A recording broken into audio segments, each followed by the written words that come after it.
Bismillahirrahmanirrahim. Assalamu alaikum students. How are you? We were doing the structured questions and essay type question of the chapter number 3, that is the enzymes. Today we will do the remaining structured and essay type questions. Let's start.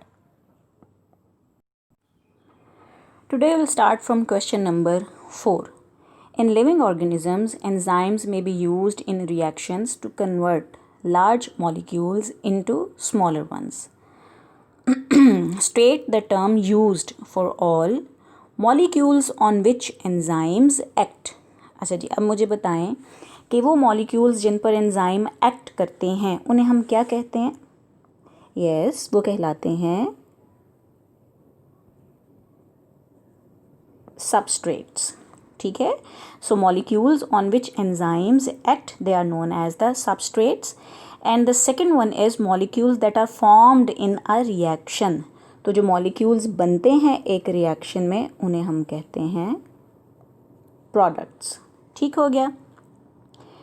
Second हमारा question है, for a chemical reaction that begins in the stomach state the original large molecules. अब जो reaction हमारे stomach में होते हैं, जो enzyme catalysed reaction है, उसके अंदर ओरिजिनल मॉलिक्यूल लार्ज मॉलिक्यूल कौन सा है, यानी सबस्ट्रेट क्या है. सो हमारे स्टमक में जो प्रोसेस होता है उसमें होती है प्रोटीन डाइजेशन. सो जो large molecule that is present in the stomach, that is the protein. The stomach enzyme involved. अब इस प्रोटीन की डाइजेशन में जो स्टमक का एंजाइम इन्वॉल्व है वो एंजाइम कौन सा होता है? वो एक प्रोटीएज एंजाइम है और उसका नाम है पेप्सिन. ठीक हो गया. एंड जब पेप्सिन प्रोटीन के ऊपर एक्ट करेगा तो उसके रिजल्ट में जो स्मॉल मॉलिक्यूल्स बनते हैं उन्हें हम क्या कहते हैं? This is your third question. The smaller molecules formed. तो जो स्मॉलर मॉलिक्यूल्स प्रोड्यूस हुए हैं उन्हें हम कहते हैं दीज आर द पेप्टोन्स. ठीक है. अच्छा जी, नेक्स्ट है figure 2.1 is part of a graph showing how the rate of enzyme controlled reaction changes with increasing temperature. अब ये देखें, ये इन्होंने एक ग्राफ रिकॉर्ड किया है और ग्राफ के अंदर उन्होंने एक इनिशियल छोटा सा उसकी जो लाइन है वो शो की है उन्होंने. ठीक है.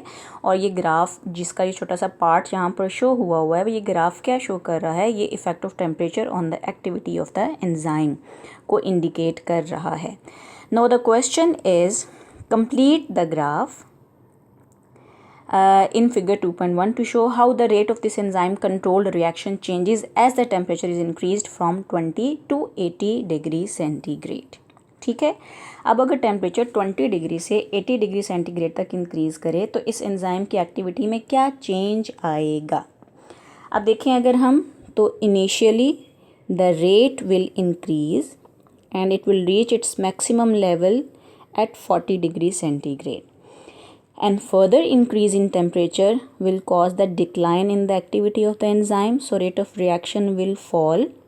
और अगर हम इसको 80 तक लेके जाएं तो रिएक्शन बिकम 0. ठीक हो गया. सो ये ग्राफ की कंप्लीट फॉर्म है जो कि उन्होंने छोटा सा पैच उसका शुरू में बताया था, and this is the complete form of the graph. ठीक हो गया. ये हमारे टेम्परेचर के इफ़ेक्ट को एंजाइम की एक्टिविटी पर ये एक्सप्लेन कर देता है उसको. ठीक है जी. अच्छा जी, नेक्स्ट क्वेश्चन है, figure 2.2 shows diagrammatically how an enzyme control reaction में अकर.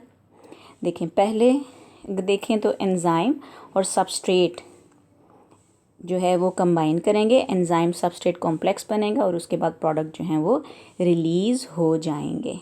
ठीक हो गया. अच्छा जी, क्वेश्चन हमारे पास है पहला, identify region A on figure 2.2. तो रीजन ए क्या है? This is the active site that is present on the enzyme. State the hypothesis illustrated. ये डायग्राम किस हाइपोथेसिस को इलस्ट्रेट कर रही है, किस हाइपोथेसिस को डिस्क्राइब कर रही है? तो that hypothesis is the lock and key hypothesis. ठीक है. ये लॉक एंड की हाइपोथेसिस है that explains the mechanism of action of enzyme to produce the product from the substrates. ठीक है बच्चों. चलें जी, हम देखते हैं what is our next question. ये जो अभी मैंने क्वेश्चन आपको कराया है, ये उसके सॉल्यूशंस जो हैं ये सारे लिखे हुए हैं यहाँ पर। चलें जी, come towards question number 5। Question number 5 shows diagrammatically the action of enzymes on two different food molecules. ठीक है, पहला मॉलिक्यूल है दैट इज़ द फैट। जब उसके ऊपर एंजाइम एक्ट करेगा तो प्रोडक्ट बनते हैं। एक है molecule D and the second one is the molecules E. अच्छा जी, एक रिएक्शन हो गया, उसके बाद है सेकेंड रिएक्शन। ठीक है, सेकेंड रिएक्शन क्या है कि स्टार्च का मॉलिक्यूल है, उसके ऊपर एंजाइम जी एक्ट करेगा और जब एंजाइम जी एक्ट करेगा तो जो है मॉलिक्यूल्स एफ प्रोड्यूस होते हैं। ठीक हो गया। अच्छा जी, अब क्वेश्चन क्या है हमारा according related to this diagram. Identify the molecules shown in figure 4.1। What is D and what is E.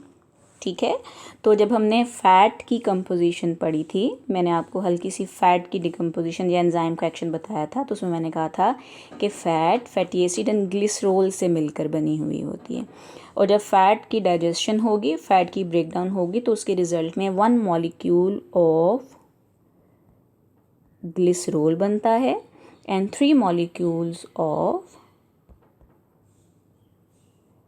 Fatty acids produce होते हैं। सो मॉलिक्यूल डी जो है that is the glycerol molecule. ठीक है, मॉलिक्यूल डी क्या है, ये ग्लिसरोल मॉलिक्यूल हो गया और जो मॉलिक्यूल ई है that is the fatty acids. So आप डी की जगह लिख देंगे ग्लिसरोल और ई की जगह लिख देंगे फैटी एसिड्स हो गया। ठीक है, अच्छा जी, अगला है व्हाट इज़ एफ। अब अगर आप एफ को देखो तो स्टार्च के ऊपर एंजाइम एक्ट कर रहा है जी और उसके बाद एफ मॉलिक्यूल्स प्रोड्यूस हो रहे हैं। अब स्टार्च के ऊपर जो एंजाइम एक्ट करता है उसे हम कहते हैं एमाइलेज। सो ये जो हमारा क्वेश्चन है आइडेंटिफाई एंजाइम जी, तो हम यहाँ क्या लिख देंगे, एमाइलेज एंजाइम। अब जब स्टार्च के ऊपर एमाइलेज एंजाइम एक्ट करता है तो उसके रिजल्ट में प्रोडक्ट्स क्या प्रोड्यूस होते हैं, डाइसेकेराइड प्रोड्यूस होते हैं एंड जो डाइसेकेराइड क्रिएट होता है उसे हम कहते हैं माल्टोज। सो मॉलिक्यूल्स एफ जो हैं वो उनका नेम क्या है, what are these molecules, these are the maltose molecules and these are produced by the combination of 2 glucose molecules. ठीक है, सो 2 ग्लूकोज मॉलिक्यूल मिलकर एक माल्टोज का मॉलिक्यूल बनाते हैं। सो जब स्टार्च की ब्रेकडाउन होती है, when there's digestion of starch with the help of the enzyme amylase, the product that is produced, those molecules are maltose molecules. Come toward the next question. It has been found that fresh pineapple contains an enzyme that can be used to make meat more tender. अक्सर आपने देखा जब घर में अम्मी beef या mutton के चपली कबाब बनाती हैं, ठीक है, मामा से पूछिएगा आप, तो मामा उसके अंदर पाइनएप्पल को क्रश करके, पाइनएप्पल जो राइपन पाइनएप्पल होता है वो वाला नहीं, जो अभी अनराइपन फ्रेश पाइनएप्पल होता है उसको लेते हैं और उसको क्रश करके बारीक बारीक, तो उसको अपने वो जो मटेरियल हम बनाते हैं चपली कबाब का उसके अंदर हम उसको ऐड करते हैं। या जब हम मीट को पकाते हैं तो पकाने से पहले भी हम मीट को थोड़ा सा आप कह लो कि मैरिनेट जब करते हैं तो हम उसके अंदर पाइनएप्पल ऐड कर देते हैं। ठीक है, ड्यूरिंग कुकिंग हम नहीं ये इस्तेमाल करते, ड्यूरिंग कुकिंग हम उसके अंदर ऐड नहीं करते।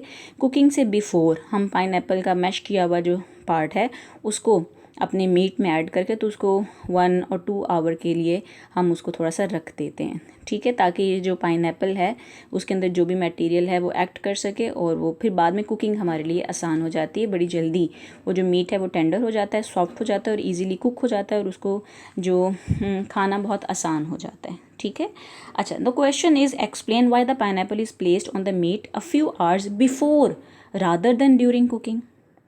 हम ड्यूरिंग कुकिंग क्यों नहीं ऐड करते पाइनएप्पल को हम पहले क्यों ऐड करते हैं? अच्छा, अब देखें यहाँ पर हमने फोकस करना है टूवर्ड्स आवर पर्पज़, कि पर्पज़ क्या है पाइनएप्पल को ऐड करने का। हम पाइनएप्पल इसलिए ऐड कर रहे हैं कि हमारा मीट टेंडर हो जाए, हमारा मीट सॉफ्ट हो जाए, ताकि इसकी कुकिंग आसान हो जाए, ये जल्दी कुक हो जाए। अब इट्स मीन कि इस पाइनएप्पल के अंदर नेचुरली कोई एंजाइम प्रेजेंट है, ठीक है। अब ये एंजाइम जो है ये मीट के ऊपर एक्ट करेगा और मीट की जो लॉन्ग पॉलीपेप्टाइड चेन्स हैं प्रोटीन की, वो उनको ब्रेक करके तो स्मॉलर पेप्टोन्स में कन्वर्ट कर देता है, ठीक है, या स्मॉलर लेंथ की पॉलीपेप्टाइड चेन्स में कन्वर्ट कर देता है, जिसकी वजह से वो जो मीट है वो सॉफ्ट हो जाता है, फिर वो इजीली कुक हो जाता है और हमें उसको खाना आसान हो जाता है।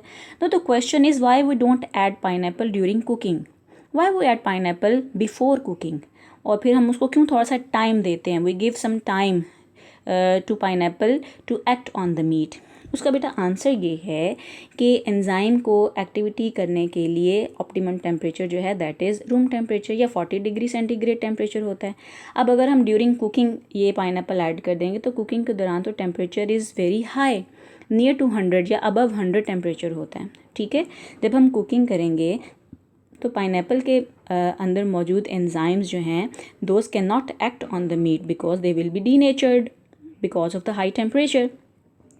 अब because we want that these enzymes are present in the pineapple should act on the meat and make it soft. अब उसके लिए फिर हम क्या करते हैं, क्योंकि ड्यूरिंग कुकिंग अगर ऐड कर दिया तो ये enzymes are present in the pineapple will be denatured and they can not act on the meat, so we put this pineapple before cooking for some time and after that time we cook the meat and the meat will be very soft and easily eatable, ठीक है। समझ आ गई during cooking क्यों नहीं add करते हैं हम, because enzyme जो पाइनएप्पल के अंदर प्रेजेंट है दैट विल बी डीनेचर्ड।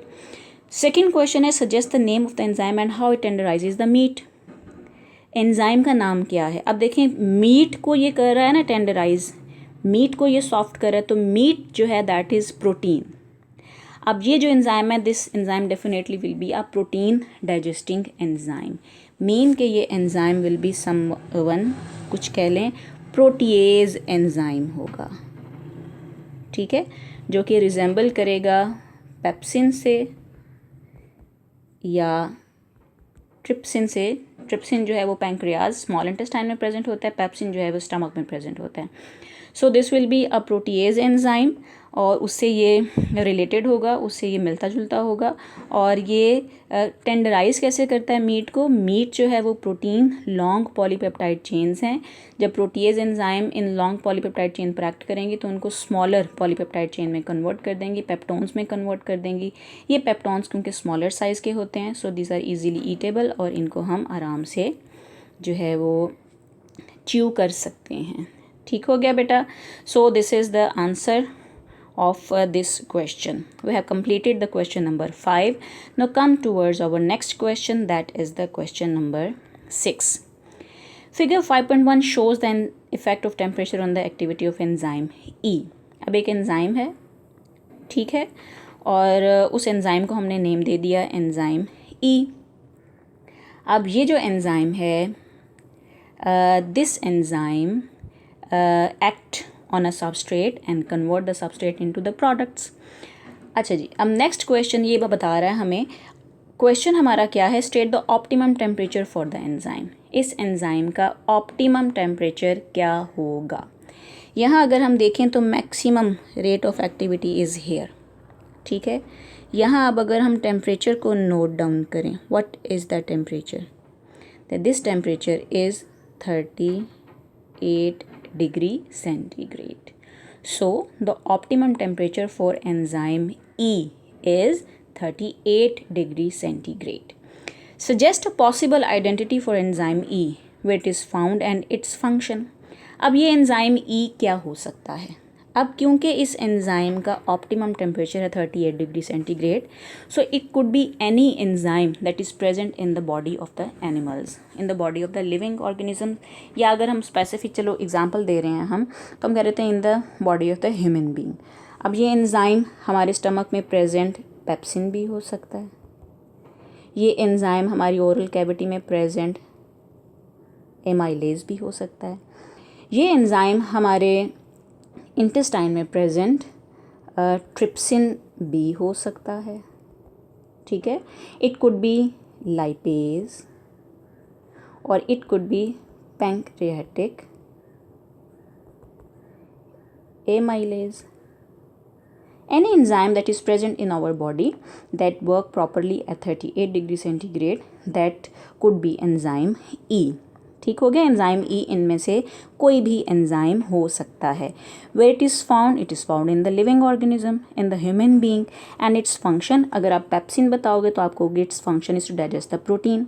अगर एमाइलेज एंजाइम बताएंगे तो आप कहेंगे its function is to digest the starch. Trypsin function is to digest the protein. Lipase function is to digest the lipids and pancreatic amylase function is to digest the starch. So आप इनमें से कोई भी एक enzyme mention कर सकते हैं कि एंजाइम ई इनमें से कोई भी एंजाइम हो सकता है और बाद में आप फिर उस एंजाइम का फंक्शन जो है उसको मेंशन कर दें. Now next question is figure 5.2 shows the effect of temperature on the activity of another enzyme F. ठीक है. Now this is an other enzyme, that is the F. If you look at the graph, then according to this graph, enzyme F has optimum temperature that is between 60 and 80 degrees centigrade and it's approximately 72 degrees centigrade. ठीक है. State and explain what would happen to the activity of enzyme E at the optimum temperature for enzyme F. अब देखिए यहाँ पर अगर हम देखें ये मैक्सिमम एक्टिविटी शो कर रहा है हेयर. जब हमने यहाँ से ऐसे सीधी लाइन खींच के यहाँ हमने देखा तो this is approximately 72 degree centigrade. So for enzyme F the optimum temperature is 72 degree centigrade. Means कि ये जो एंजाइम है this we have extracted from the organisms which live in the hot springs. ये उन ऑर्गेनिजम्स के अंदर पाए जाने वाला एंजाइम है जो कि गर्म पानी के चश्मों में रहते हैं. सो जिसकी वजह से उनका optimum temperature is 72 degree centigrade. अभी हमने पीछे एंजाइम ई देखा. एंजाइम ई का ऑप्टिमम टेम्परेचर था 38 डिग्री सेंटीग्रेड. ठीक है. ई एंजाइम उसका ऑप्टिमम टेम्परेचर था 38 degree centigrade. Now the enzyme F it's optimum temperature is 72 degree centigrade. Now the question is state and explain what would happen to the activity of enzyme E at the optimum temperature for enzyme F. अगर हम enzyme E को यहाँ इसको हम optimum temperature और F तक heat कर दें तो what will happen? Definitely 72 degree centigrade is a very high temperature for the enzyme E. और एंजाइम ई अपनी एक्टिविटी लूज़ कर देगा because it will be denatured. This is too much high temperature for enzyme E. although this is the optimum temperature for enzyme F, but for enzyme E this is a very high temperature, and at this temperature the active site of the enzyme E will be distorted. उसकी shape change हो जाएगी, and now this enzyme cannot fit with the substrate molecule, and there could not be the formation of any enzyme substrate complex, because of which there will be no product formation. ठीक हो गया. So what will happen? Enzyme E will be denatured and there will be no product formation for that enzyme. Understand? चलें जी, question number हमारा 6B complete हो गया. Now come towards question number 7. The question number 7 is essay type question.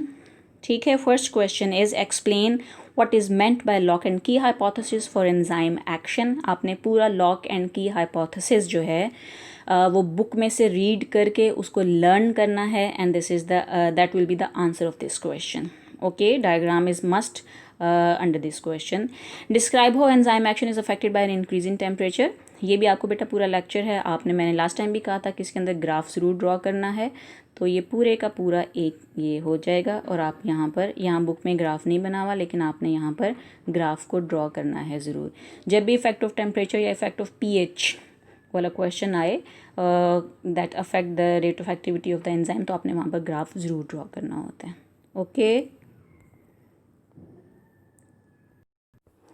Now this is the end of all the structured and essay type questions from the past papers. We have finished this chapter completely. Now the home task for tomorrow is this, that you will revise this chapter completely. ठीक है. इस chapter को completely read करना है, each and every line of the chapter, each and every diagram. If you have any query, if you have any confusion, you can ask me the question on your WhatsApp group. Okay, till then, Allah Hafiz. Inshallah, we'll meet next week in our next lecture with our next chapter.